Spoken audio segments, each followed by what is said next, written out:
Yo, what's up, everybody? KMZX18 Sports here, back with another Arsenal review and player ratings. Yeah, man, it's back to form for Arsenal, man. They beat Crystal Palace. It was honestly just a, it wasn't easy game for Arsenal, honestly, because it was a complete utter domination. Crystal Palace didn't really offer much on offense, and Arsenal took care of business, which they needed to because, like I said, Arsenal prior to this was on a 3-game losing streak. It was not looking good. They lost 2 straight Premier League games, and they crashed out the FA Cup. They needed a response from this. But overall, yeah, man, I'm just happy that Arsenal are back in the win column. It was a much needed win, and I'm hoping they build from this. And also, I'm hoping they still sign few players in the January transfer market, but it's gonna be tough because I guess Arsenal are kind of restricted due to the moves they made back in the summer. So maybe there'll be some loan moves or something. I have no idea. We'll see and find out as the days go by. We're already like halfway there, so we'll see. But yeah, man, you know what? Let's just look at the SoFa score real quick. I want to see what they think and how Arsenal did overall. So give me 1 second as I set this up real quick. All right, guys, we're here, and the first thing you notice, man, just look at this. Look at the attack momentum of this game. Like they started off pretty decently. Crystal Palace had a little run there, and then as soon as they scored, it was all like Arsenal. Like there was like a few spots of attack momentum for Crystal Palace, but just look at this, man. The own goal, the third goal, and the fourth and fifth goal just pretty much a cherry on top of today. But overall, yeah, man, it was just complete honor domination from Arsenal. And if you look at the statistics of this game, Arsenal had a XG of 3.21. God damn. While Crystal Palace only had a 0.35. That is 3 times that amount, which is crazy. 61% possession to Crystal Palace 39. Arsenal had 21 shots to Crystal Palace 12. They had 6 on target, while Crystal Palace had 5. Well, and 6 of those targets turned into 5 goals, which Arsenal were actually pretty clinical this game, guys. Who knew? Arsenal had 8 shots off target to Crystal Palace 5.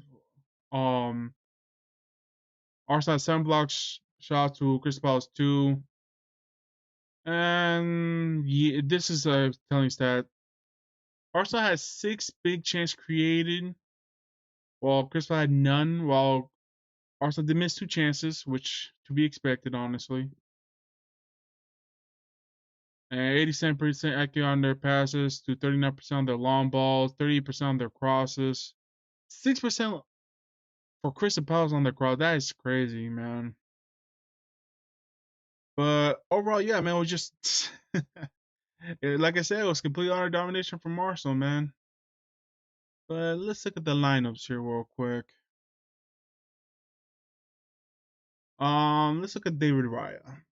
David Raya had 5 saves, 2 high claims, 1 error that led to shot, which he got lucky there. I'm not gonna lie. I'll talk more about that after this. 71% accurate on his passes.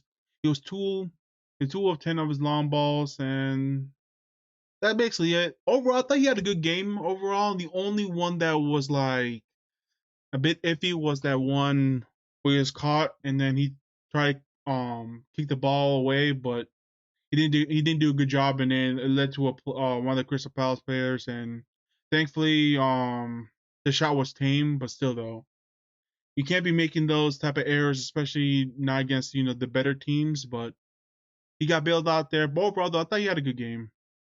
Besides that, he had a good game. 7.6. I'll give him 7 out of 10 for me. Ben White. He had 3 clearances, 1 block shot, 2 interceptions, 2 tackles. He was 2 or 3 on his ground. Those 1 error. Those 1. Lost possession 17 times was a bit much for him. He committed 1 foul, 81% accurate on his passes, 1 key pass, 0 out of 3 on his crosses, 1 assist on long balls, and 1 of his shot was blocked. Overall, decently defensively, offensively, try to get things going. But overall, though, I thought he was good. 7.5. Yeah, you know what? That's a pretty accurate rating. I'll give him a 7 out of 10 as well. William Saliba, two clearances, 3 interceptions, 1-on-1 is ground duels one, 2 out of 4 aerial duels one. Only lost position 5 times, 91% accurate on his passes. He was fouled once. 0 out of 3 on his long balls. Overall, just a standard Saliba performance. He was good defensively, good offensively. What more can you ask? 7 out of 10 for me. Gabriel Magalhaes, he scored a goal. He had 5 clearances, 1 block shot. He was 3 of 5 on his ground duels one, 5 of 8 aerial duels one. He lost position 8 times. He committed 1 foul, was fouled 3 times. 88% accurate on his passes. 7 of 5 was long balls. He had 1 shot on target, which led to the goal. He had 2 off target, and he missed 1 big chance. I mean, look, he scored the goal. He played pretty good in defense.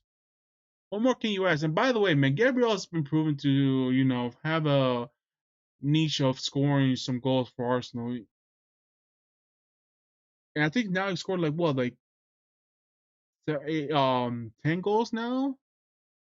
And keep in mind, he started 2020, man, just crazy. Overall, though, yeah, pretty good game from Gabriel. Great game. He was awarded the man of the match, and honestly, I'm leaning towards Gabriel. I'm not gonna lie, but hopefully he did leave out with the injury, so hopefully he's not too severe. But yeah, man, for Gabriel Magalhaes, I thought he had a good game. Actually, no, great game. Alexander Zinchenko, he had 2 clearances, 1 interception, 5 tackles, and he was drilled past 3 times. While he was 5 of 8 on his ground duels one, 4 of 5 on his air duels one, he lost position 13 times, 90% accurate on his passes, 1 key pass, 0 out of 1 on his crosses, 3 out of 4 long balls. He had 1 shot on target and off target. And overall, though, yeah, I thought he was a presence throughout. He came to the midfield in the inverted role, and he played that to perfection. He wasn't caught out on defense as well, which was always going to be a plus for me. Overall, 8.2. Yep, he was all over the place, and I'll give him credit for that. If you look at the heat map, that tells you a lot. And also, one thing I'm truly happy that he's, even though he inverted a little bit, look over here. He's actually still in the lane. Like, don't get me wrong. He's an inverted fullback. Of course, I want to invert, but sometimes just stay on the edge, man. You're a pretty good passer. So hopefully that he continues like this. But overall, yeah, I thought he had a very, very good game. 8 out of 10 for me. Martin Odegaard, 80% accurate on his pass. He made 3 key passes, one of 3 on his crosses, 0 out of 1 long balls. One of his shot was blocked. He was 1-on-1 on his dribble attempts, 3 of 11 ground duels one, 0 out of 1 aerial duels one. Lost position 15 times, bit high. 1 foul. He made 1 foul, was fouled twice. He made 1 interception. He was drilled past 4 times. I thought it was just okay this game. It wasn't his best game, but even without that, I thought he played good. Not great, but good. Overall, 6.9. I'll give him a 7 out of 10 for me. Declan Rice, he got the assist, 91% accurate on his passes, 1 key pass, 1-on-1 on his crosses, 0 out of 3 on his long ball. He created 1 big chance, was led to the goal. He had 1 shot on target, 1-of-4 on the ground duels one, 1-on-1 air duels one. Lost possession 7 times. He made 2 fouls. He got 1 interception, 1 tackle, and he was drilled past once. Overall, I thought it was a good game for Declan Rice. It wasn't like his standard best, but overall, though, I think it was good. 7.3 for me. He also got the assist. Kai Havertz, 93% accurate on his passes, 1-on-1 long balls, 2 of 4 ground duels one, 2 of 5 air duels one, lost possession 7 times. He committed 1 foul, was fouled twice. He made 3 clearances. Overall, that was just an okay game for Havertz. He tried to make things happen. He tried to go forward. He tried to be on the attack, but it just didn't happen for him. Overall, though, yeah, I feel like he was the weak link of the midfield, so I can see why Arteta took him out. But overall, though, I thought 6 out of 10 for me. It wasn't his best game, but it wasn't his worst. Bukayo Saka, uh, yeah, 1 shot off target, 1 shot blocked.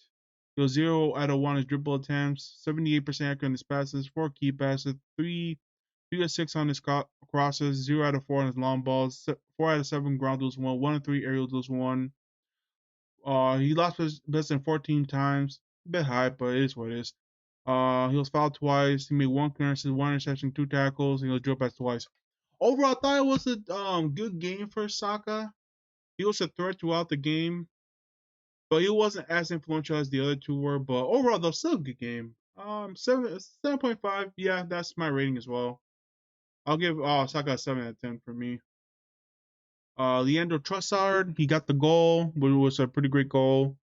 He had 1 shot on target, which was the goal, 2 off target, 2 shots blocked, 1-on-1 on his dribble attempts, and he did miss 1 big chance. So he take that what you will, but he made up for it. 86% accurate on his passes, 1-2 on his crosses, 1-on-1 long balls, 1-5 ground duels won.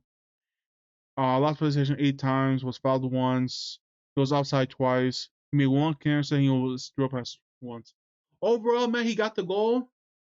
But I'm not gonna lie, you can just tell that that it wasn't his best game. He didn't miss a big chance. I'm not gonna lie, and he was a threat, but it wasn't like a consistent threat.